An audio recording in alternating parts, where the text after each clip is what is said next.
One sentence can flip her from polite to hungry. Folks, most men try to buy attraction with effort.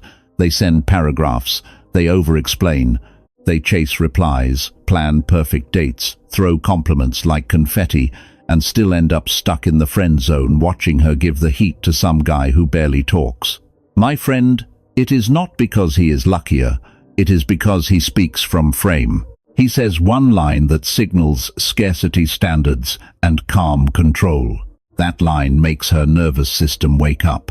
It makes her wonder where she stands with you. And when a woman is not sure she owns your attention, desire starts doing its job. In this video, I'm going to give you the exact phrases that do that. Not cheesy pickup lines. Not manipulation. Clean, direct statements that show you do not chase, you do not tolerate disrespect, and you want her without needing her. You will learn what to say when she tests you, what to say when she pulls back, and what to say when she is trying to keep you as an option. And I will show you why these words work using simple psychology and Stoic discipline, so you can deliver them with a calm tone that hits harder than any long text ever will. Each one is short, sharp, and hits immediately. Stay locked in. Phrase 8 is the one most men are terrified to say, and it changes everything. Let's get into it. Phrase 1. I don't chase. Folks, this first phrase is the foundation. If you can't say it and mean it, everything else becomes performance. I don't chase. Not as a threat, not as a tantrum, not as a way to punish her. You say it like a man who knows his value and doesn't negotiate for basic effort. Calm voice, relaxed shoulders, zero anger in your face. Here's the situation where men usually blow it. She starts pulling back. Replies get slower. Plans become maybe. She posts online but can't answer your text. Instantly your mind goes to panic mode and you start trying to fix it with more words, more attention, more chasing. That move tells her one thing. You need her response to feel okay. And when she feels you need her, she stops feeling the tension that makes her chase. Let me give you a real scenario. Ryan is 49 inches Tampa. He's been seeing Lauren 45 for a few weeks. The chemistry is real. She's laughing, touching his arm, leaning in. Then one week Lauren goes quiet after a great date. 2 days. No follow-up, no warmth, just a short reply like busy week. Old Ryan would have sent a long text. He would have tried to be understanding and also secretly beg for reassurance. This time, he doesn't. When Lauren finally messages again like nothing happened, Ryan keeps it simple. He says, I like spending time with you, but I don't chase. If you're interested, be consistent. If not, that's fine. Notice what he didn't do. He didn't accuse. He didn't insult. He didn't ask for explanations. He set a standard.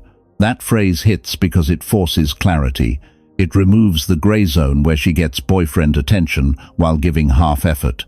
It also creates scarcity, not fake scarcity. Real scarcity because you are not giving your focus away for free.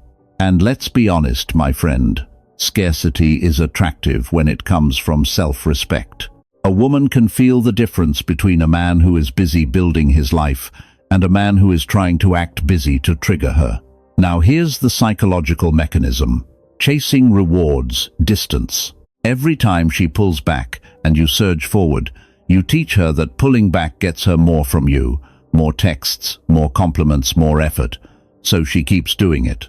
When you stop chasing, you break that pattern. She either steps up or fades out. Both outcomes are a win for your dignity. Stoicism fits perfectly here. You control what's yours, your attention, your time, your emotional reactions. You don't get dragged around by someone else's inconsistency. You stay steady. One more important point. This phrase only works if your behavior matches it.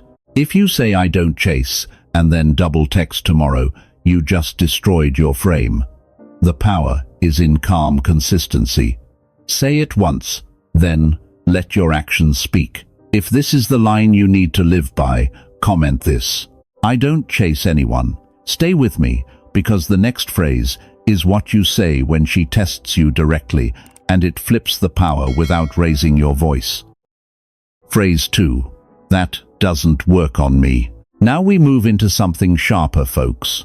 This is the line you use when she tests you, and she will test you. Sometimes it's playful, sometimes it's subtle, sometimes it's direct. She might tease your confidence. She might mention other men trying to get her attention. She might act slightly dismissive to see if you'll overreact. These moments are not random, they are emotional probes. Most men fail here because they get defensive or they try to impress harder. This is where you say calmly, "That doesn't work on me." Not loud, not confrontational, almost amused. Let's break down why this hits so hard. When someone tests you and you react emotionally, you confirm they can move you. When you stay steady and say, "That doesn't work on me," you signal emotional independence. You show that her tactic, whatever it is, doesn't destabilize you. Marcus Aurelius wrote, "If you are distressed by anything external, the pain is not due to the thing itself, but to your estimate of it." That's exactly what this phrase embodies. You are telling her without aggression that her attempt to provoke a reaction has no control over your state. Imagine she says something like, "Most guys get nervous around me."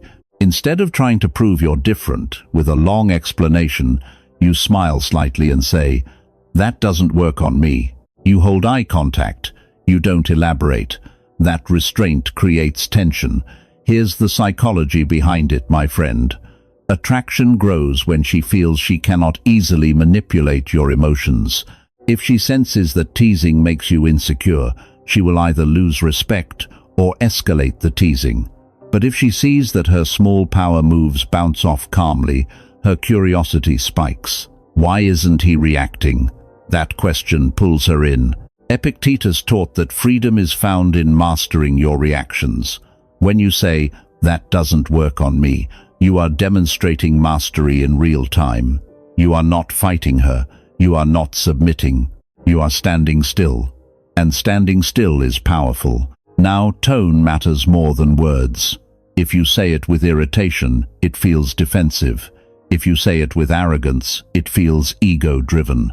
The magic is in relaxed confidence, slight smile, controlled voice. No rush to justify.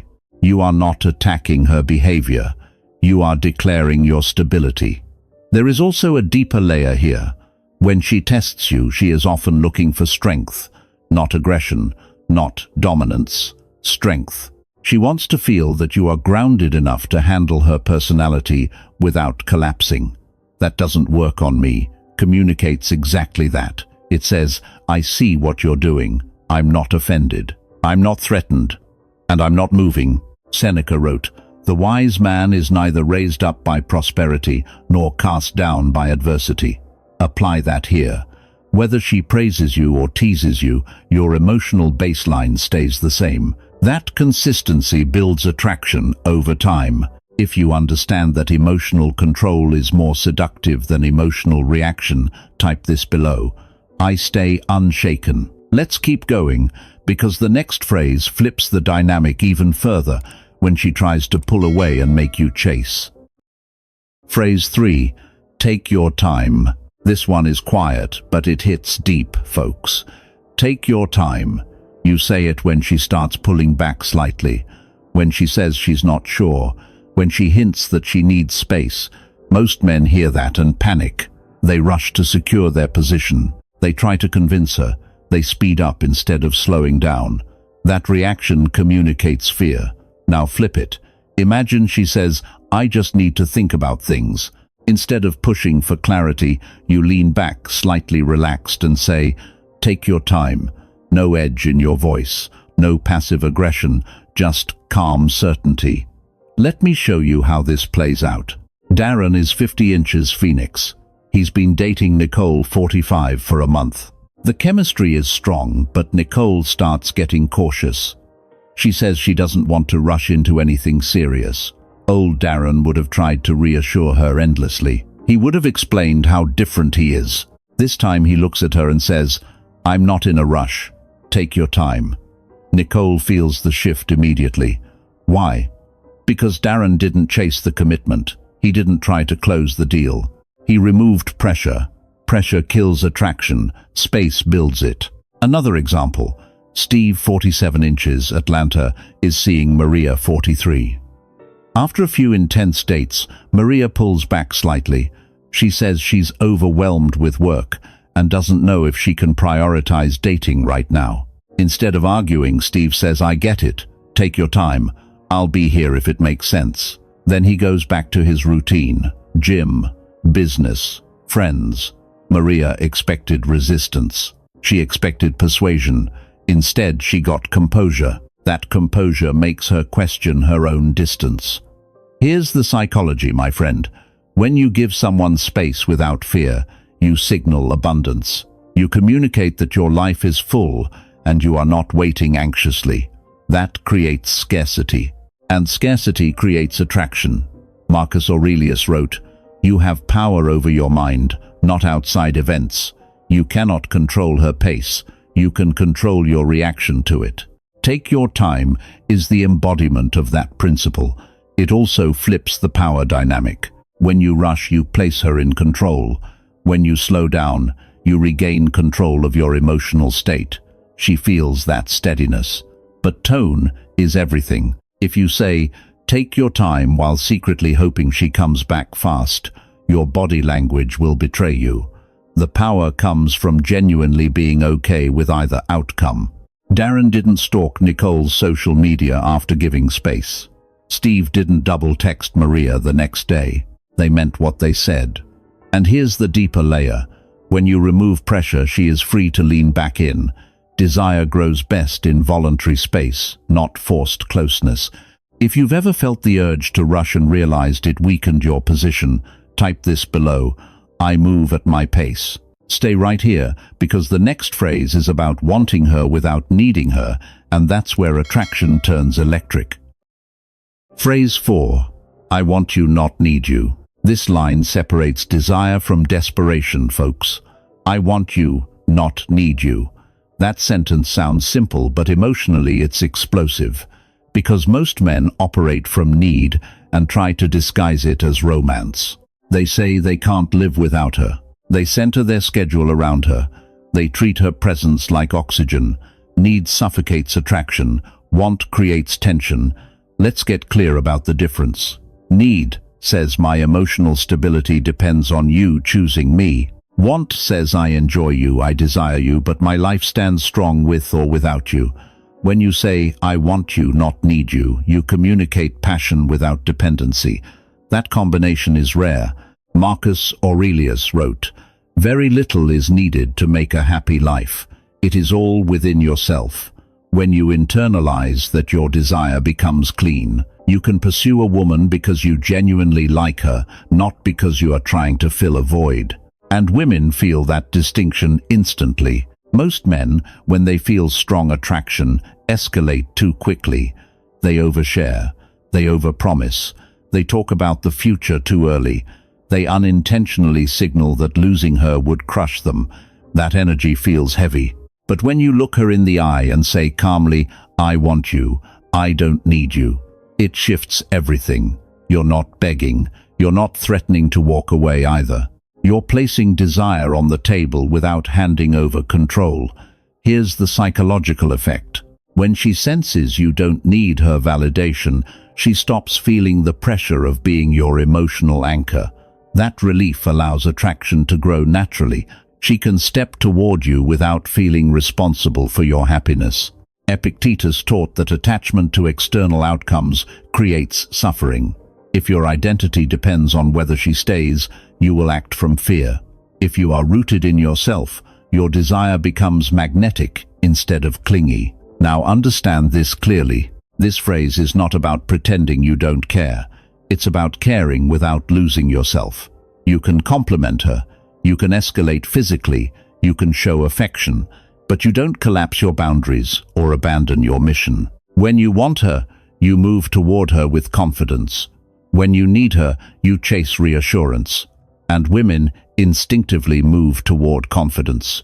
The tone matters here more than the words. You don't say it as a challenge. You don't say it to intimidate. You say it matter-of-factly. as if it's obvious, because it is. I want you. I don't need you. That line tells her you are choosing her, not clinging to her, and choice feels powerful. If this mindset resonates, type this below. I choose not cling. Stay locked in, because the next phrase introduces scarcity directly, and that's where attraction starts turning into pursuit. And before we move on, if you're serious about mastering this level of emotional control and frame, consider joining the channel membership. That's where we break down these dynamics in deeper detail and show you how to apply them without arrogance or manipulation. If you want to move differently, speak differently, and think differently in your relationships, tap join and step into that next level. Phrase 5. Attention is earned. Now we're stepping into something that flips the entire dynamic, folks.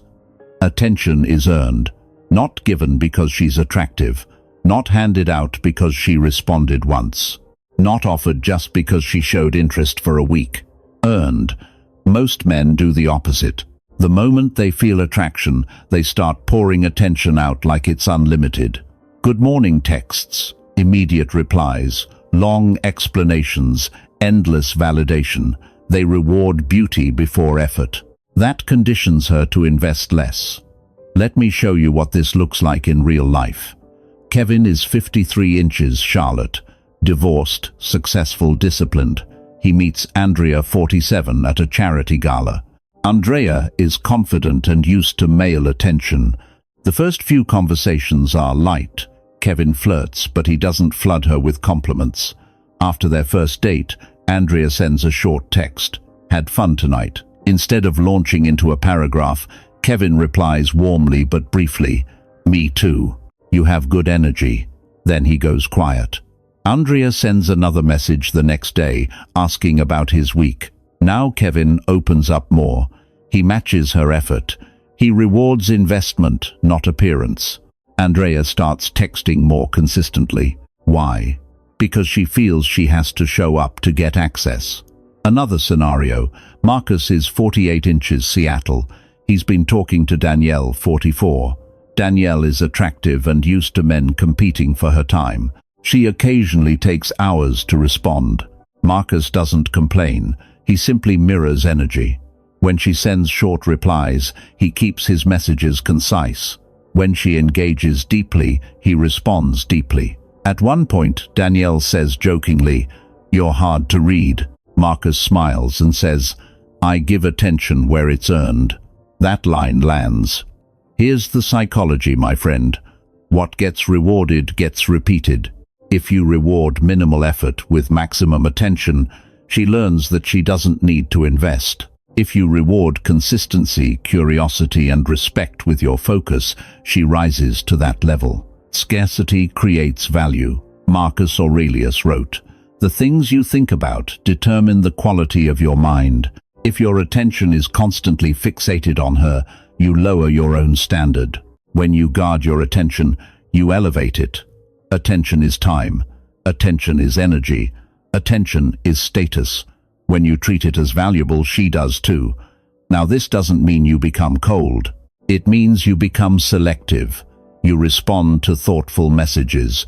You reward punctuality. You acknowledge effort. But you do not chase dry replies. You do not beg for engagement.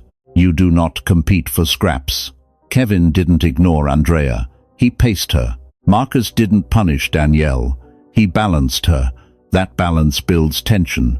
And here's the deeper layer. When she realizes that other women would have to earn your attention the same way she feels competition without you mentioning another name, that subtle competition fuels desire. But remember this, you cannot fake this mindset. If you secretly crave her validation, your tone will reveal it. Attention is earned only works when you genuinely value your time. If this principle hits, type this below. I value my attention. Stay with me, because the next phrase goes even harder. It flips who the real prize is in the room, and most men are too scared to own it. Phrase 6. I am the prize. Now we step into the line that most men feel uncomfortable, even thinking, folks. I am the prize. Not because you're arrogant, not because you're better than her, but because you finally understand your value. Most men walk into dating situations assuming she is the prize. She's beautiful, she has options. Other men want her. So they compete, they audition, they try to impress. And the entire dynamic starts with them below her. Attraction cannot grow properly from that position. When you internalize, I am the prize, everything changes. Your posture changes, your tone changes, your pacing changes. You stop trying to win approval and start evaluating compatibility. That shift is powerful. Let's be clear. Saying I am the prize does not mean dismissing her worth. It means recognizing that you bring something rare to the table: stability, emotional control, experience, direction, standards. A life built over decades. Marcus Aurelius wrote, "Look within." Within is the fountain of good. If your value comes from within, you do not need constant validation from outside. That inner security radiates, and women feel it. Here's how this phrase plays out in real time. She tests you. She mentions other men. She acts slightly unavailable. Instead of trying to outdo competitors, you stay calm. You smile slightly. Your energy says, I know what I offer. You don't say the line out of nowhere. You embody it. But if the moment calls for it, you can express it directly. Light tone, relaxed delivery. I'm not competing. I'm the prize too. Notice the calm confidence. When you operate from this frame, you stop chasing attention. You stop tolerating inconsistency. You stop lowering standards to keep someone around, because prizes are not discounted. Epictetus taught that we are disturbed not by events but by our interpretation of them. If she doesn't respond instantly, you don't interpret that as rejection. You interpret it as data. If she flakes, you don't panic. You observe. A man who sees himself as the prize evaluates. He does not beg. There's another layer here. Women are used to being pursued.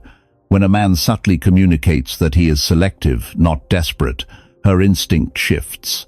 She starts proving herself. She asks more questions. She invests more, because she feels she must qualify too. That tension creates polarity. But here's the warning. If you say, I am the prize, while secretly fearing she'll leave, your body language will betray you. True prize energy is quiet. It does not announce itself loudly. It shows up in boundaries, patience, and consistency. You don't overshare. You don't overpromise. You don't rearrange your life instantly. You move with intention. Seneca wrote, "He who is brave is free." When you are brave enough to believe you are valuable, you stop operating from fear. And fearlessness is attractive. So instead of asking, how do I impress her, you start asking, does she align with my standards? Does she respect my time? Does she add peace to my life? That mental flip is everything. When you internalize I am the prize, you are no longer negotiating from insecurity. You are choosing. And being chosen by a man who knows his worth feels different to a woman. It feels solid. If you're done competing for validation and ready to move like you already won, type this below. I am the prize. Stay with me because the next phrase sets a hard boundary that instantly separates men with standards from men who tolerate anything. Phrase 7. Disrespect ends it. Now we step into the line that separates boys from men, folks. Disrespect ends it.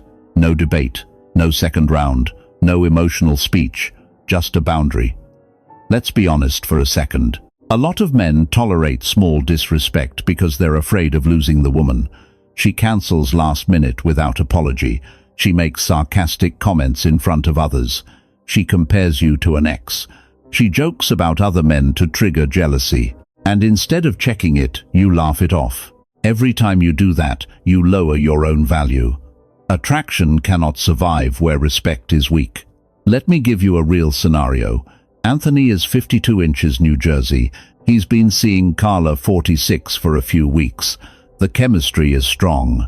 But one night at dinner with friends, Carla makes a joke at his expense, something slightly belittling. The table laughs. Old Anthony would have smiled and let it slide. This time, he doesn't react emotionally. He stays calm. Later, privately, he looks at her and says, "I don't tolerate disrespect. If that continues, I'm out." No yelling, no lecture, just clarity. Carla feels the seriousness immediately. Because he didn't explode, he didn't beg, he drew a line. Another example. Brian, 49 inches, Colorado, is dating Lisa, 44. Lisa flakes twice in a row with weak excuses. Instead of negotiating, Brian responds calmly, "If you can't respect my time, this won't work." Then he goes silent. Lisa either steps up or she fades out. Here's the psychology behind this, my friend. When you tolerate disrespect, you signal that access to you is cheap. When you enforce boundaries calmly, you signal that access is conditional. Scarcity combined with standards creates attraction. Women test boundaries, sometimes unconsciously. They want to know how solid you are. If you crumble to keep peace, they lose respect. If you react aggressively, they feel unsafe. The sweet spot is controlled firmness. Anthony didn't insult Carla. Brian didn't attack Lisa's character. They addressed behavior. That distinction matters. Stoicism teaches self-command. You cannot control her actions. You control your response and your standards. When you calmly say disrespect ends it, you are practicing discipline in real time. And here's the deeper layer. Boundaries create polarity. When she knows there is a real consequence to crossing a line, your presence feels stronger. Not because you're dominating, but because you're self-respecting. But understand this clearly. You only get to use this line once with real weight. If you threaten to leave and then stay after repeated disrespect, you destroy your credibility. Boundaries without follow-through are manipulation. Boundaries with consistency are power. Anthony was prepared to walk. Brian meant what he said. That's why it worked. You are not punishing her. You are protecting your dignity. And dignity is attractive. If you're done laughing off behavior that quietly lowers your value, type this below. Ion force, respect. Don't drift now, because the next phrase is the one most men are terrified to say, and it instantly reveals whether you're operating from strength or fear. Phrase 8. I'd rather be alone. This is the one most men are scared to mean, folks. I'd rather be alone. Not because you hate relationships, not because you're bitter, but because you refuse to settle for inconsistency, disrespect, or emotional games. Let that sink in. Most men operate from fear of being alone. That fear leaks into their tone, their pacing, their tolerance. They stay in gray areas too long. They accept half effort. They negotiate standards. Why? Because the alternative feels uncomfortable. Silence. Space. No one texting good morning.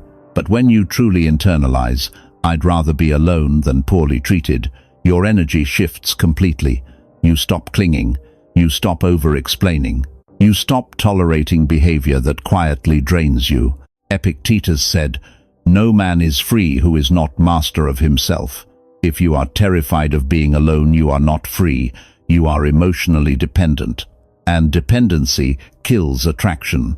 When you calmly communicate that you are fine on your own, you become grounded. Now let's break down how this phrase works in real dynamics. She pulls back and tries to keep you as an option. Instead of fighting for position, you say calmly, "If this isn't aligned, I'd rather be alone than force it." No anger, no drama, just certainty. That certainty does two things. First, it shocks her, because most men negotiate when they sense distance. Second, it creates respect. She realizes you are not operating from scarcity. You are operating from standards. Marcus Aurelius wrote, "The happiness of your life depends upon the quality of your thoughts. If your thoughts are rooted in self-sufficiency, your behavior reflects it." You don't panic when she hesitates. You don't chase when she withdraws. You don't beg for reassurance. You are comfortable walking away. And comfort with walking away is magnetic. Here's the deeper psychology. Attraction thrives in voluntary connection. If she senses you are staying because you fear loneliness, she feels pressure. If she senses you are staying because you genuinely choose her, that feels powerful. I'd rather be alone signals choice. It tells her I am not here because I need a body next to me. I am here because I want alignment, and if that alignment isn't there, I will protect my peace. Seneca wrote, "He who is content with little is rich. When you are content alone, you are emotionally wealthy. That wealth changes how you move. You don't overinvest too early. You don't compromise your identity. You don't collapse your mission." Now understand something important. This phrase is not a bluff. If you say it and then cling the next week, you destroy your frame. It must be real. You must actually be building a life that feels meaningful without constant romantic validation. When you are solid in solitude, your presence feels heavier, more deliberate, more controlled. And women feel that. Because most people are afraid to be alone. If you are not, you stand out. If you're ready to choose alignment over attachment, type this below. I stand alone strong. Stay locked in, because the next phrase is where doubt turns into desire, and that's when the dynamic truly shifts. Phrase 9. You feel pressured, right?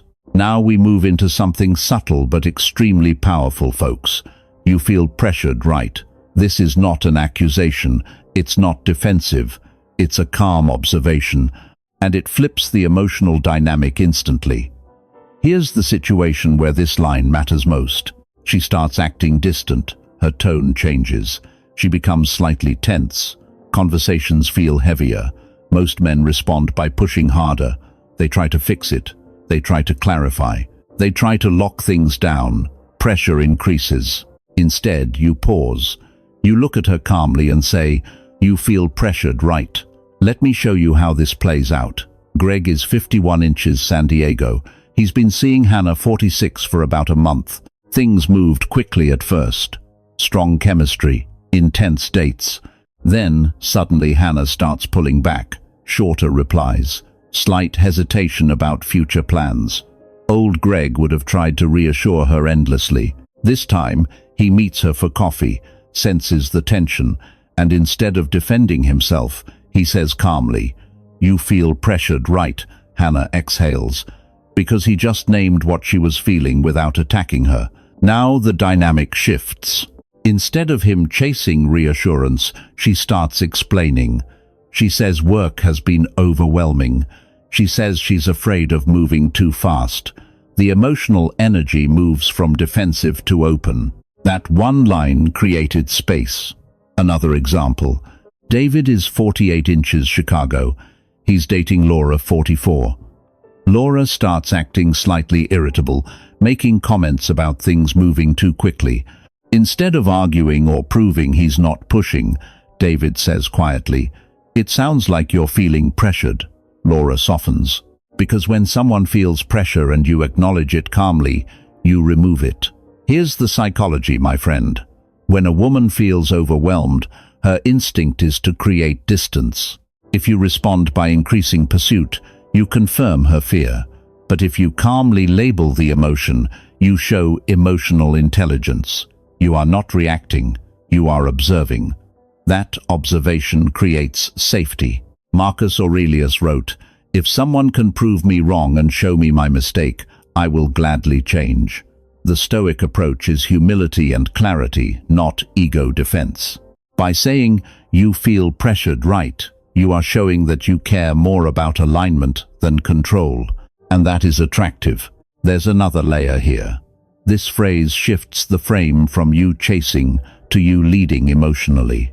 You are calm enough to hold space for her discomfort without collapsing. You are strong enough not to take it personally. Greg didn't argue with Hannah. David didn't defend himself to Laura.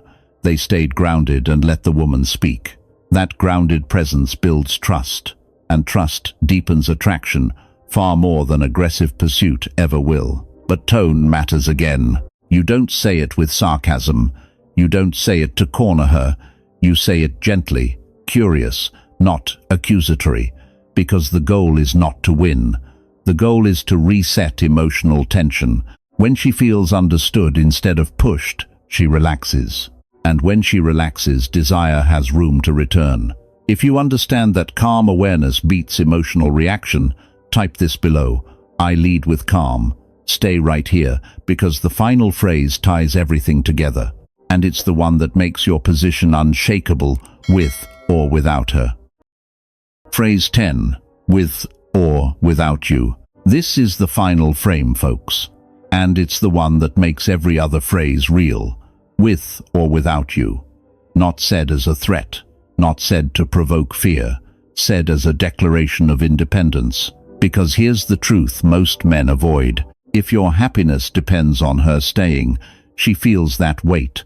And once she feels responsible for your emotional stability, attraction starts to fade. With or without you means my life moves forward either way.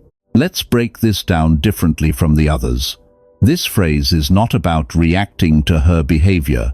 It's about your life structure, your mission, your direction. If she joins you, great. If she doesn't, you're still building. Most men secretly pause their progress when they start dating someone they really like. They delay decisions, they shift priorities. They wait to see how the relationship unfolds before committing fully to their own goals. That hesitation communicates dependency. But when you operate from with or without you, your path is steady.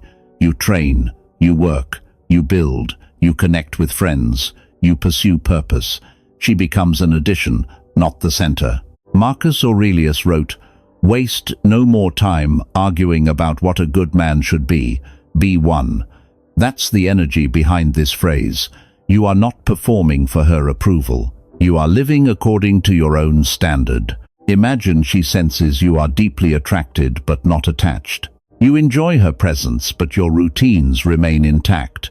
You don't drop everything for last-minute invitations. You don't cancel commitments to prove devotion. You integrate her into your life instead of restructuring your life around her. That balance creates gravity. Here's the psychological shift. When she knows you will continue thriving whether she stays or leaves, she feels both safety and challenge. Safety because you are emotionally stable. Challenge because she understands you are not easily possessed. And desire often grows in that tension.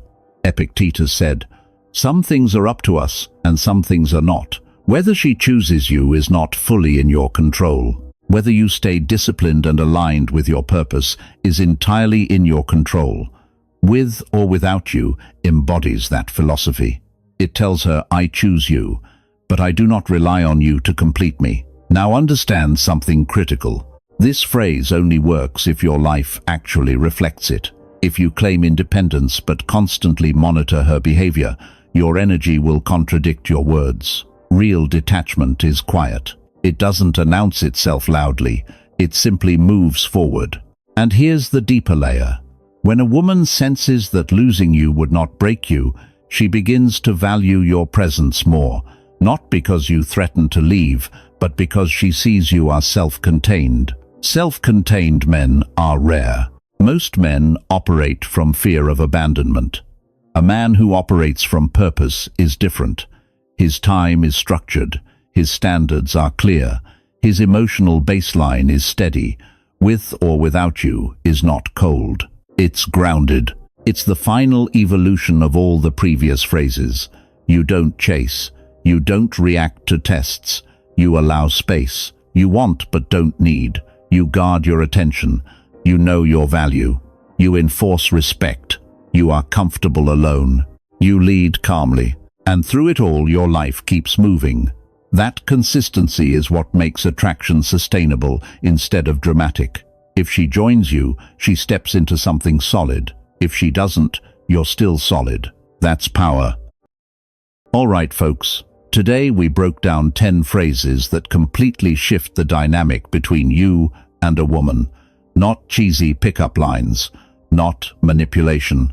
Real statements rooted in self-control, boundaries, and emotional discipline. You learned how to stop chasing, how to stay unshaken when tested, how to remove pressure instead of increasing it. how to want her without needing her, how to treat your attention like currency, how to see yourself as the prize, how to end disrespect calmly, how to be comfortable alone, how to lead emotionally, and finally, how to move forward with or without her. Every one of these phrases only works if your mindset backs it up. That's the real lesson. Attraction isn't about tricks. It's about frame, discipline, and inner stability. If you're serious about mastering this level of presence and control, join the channel membership.